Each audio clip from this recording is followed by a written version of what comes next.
when you struggle with doubt in your faith, with doubt in your God, with doubt in his promises and his provision, his plan for your life, what do you do? What's the right response? How do we, and more importantly, how do we even initiate that response, or how do we initially respond to the Lord? And we're going to talk about that on Sunday morning. We're going to finish this short series we've had on dealing with doubt and that struggle to help our unbelief, crying out to God.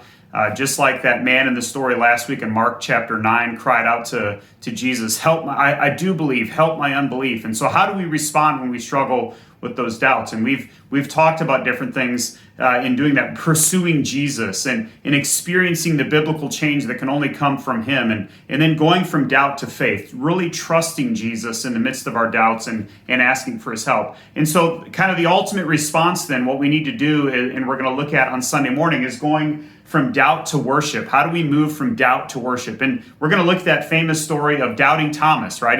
He's kind of infamously called Doubting Thomas because he said, I'm not going to believe in Jesus resurrecting from the dead until I see the scars on his hand, and I put my finger in that hole in his side, and I recognize and I see it for myself. And of course, what did Thomas do when he did see Jesus? He said, my Lord and my God. He worshiped him. He worshiped him with the right response when Jesus appeared to him and said, peace to you, and appeared to him and the other disciples, and of course so many others who saw Jesus after he rose again. And so what is our response? We need to move from doubt to worship, to really trusting in Jesus, following him, and worshiping him. And so that's what we're going to look at on Sunday morning as we look at this famous story from John chapter 20. I hope you'll join us for prayer at 9, for family groups at 9:30, and then for worship at 10:40 as we talk about that journey from doubt to worship. Looking forward to that time with you on Sunday morning.